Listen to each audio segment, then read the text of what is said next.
I've worn everything on my feet from Crocs to even making my own sandals, but the sandals I'm going to show you today could be the perfect summer barefoot sandal.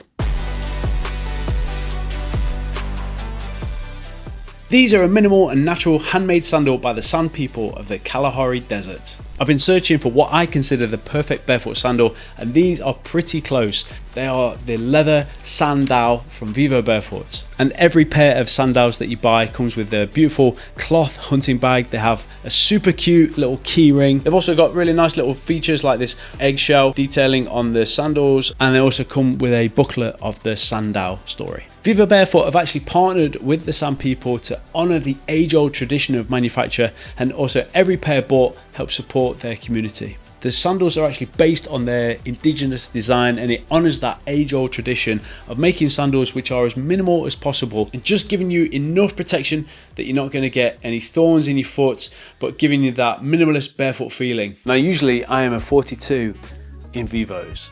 That's the size I always select. However, in these, I've sized down to a 41. With the 41 on top and the 42 on the bottom, you can see that there's a little bit more size on the 42, and I found that with these being a sandal, the 41 fit me better. And that is the good thing about Vivos. You've got that 100-day trial period so that you've got some security and check that the shoe that you select fits your needs. I think we need to talk about my attire today. So all natural materials. I've got a cotton hat on, I've got a nice linen shirt, I've got my cotton shorts, and then I've got my leather sandals. Now, why would you consider using natural materials? Because your skin is the largest organ of the body, and if you're putting plastics or plastic derived products onto your skin and you're absorbing that, and it's going to mess up your hormones, as often as possible I try to use natural materials against my skin. So that's why it's important. I also think you get a little bit more longevity. I think natural materials tend to wear better, or at least develop a little bit more of a patina, a bit of life to them. And also I think I need to talk about my shirt. If you're ironing shirts, it's a waste of time. Au naturel, baby. I'm also filming this on one of the hottest days of the year, so wish me luck. Okay, so two things that I'm not super stoked on is toe post needs some time to bed in, I think, or my feet need time to toughen up. Now, I'm no stranger to wearing sandals, so I don't necessarily think it's that my feet are too soft. I think at the moment that leather is really kind of tough, and it's really rubbing between the big toe and that first toe. So that's something that I'm noticing. The other thing is the grip. Maybe I'm asking a little bit too much of these sandals. Maybe this isn't the right environment, but this is how I want to be able to use sandals. I like to be able to slip them on, go into the shop, and then also be able to slip them back off again, whether I'm walking barefoot through fields or just the ability to slide them on, slide them off. Accessibility, good. However, the grip, not super good. A couple of times when I'm walking over like a cut grass field, finding myself a little slip, and it's that confidence that I'm missing. So maybe these are more designed to be on pavements, etc. Okay, fair enough.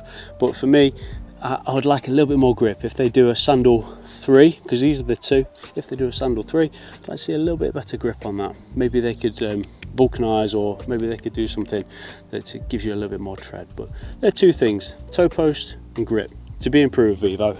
Again, maybe I'm being a little bit harsh around that toe post, but I think over time that's going to bed in. So I'll do like an update review, 6-month review, once I've had a little bit more time, or the end of summer, and I've got some miles stomping in these sandals. So to be continued.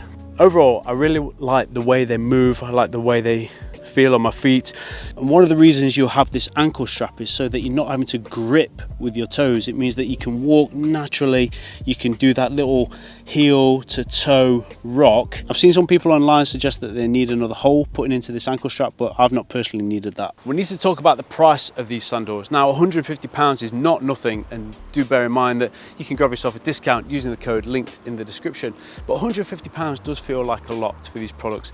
However, we must remember that the revenue generated from this product goes back into the communities. It's supporting that way of life.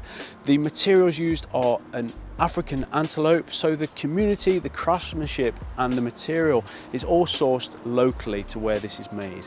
And I think that is an important story, and at least for me as a consumer, I like the idea that a small percentage of my money is going to help these communities, and this is a dying tradition. If I'm going to choose a product, I want that product to be a source for good, or at least net neutral. And let me know in the comments if you're considering getting these for your summer barefoot sandal adventures. And if you want to check out the Sandal or any of the Vivobarefoot range, check out the code in the description. Grab yourself a discount and help support the channel. Love and peace.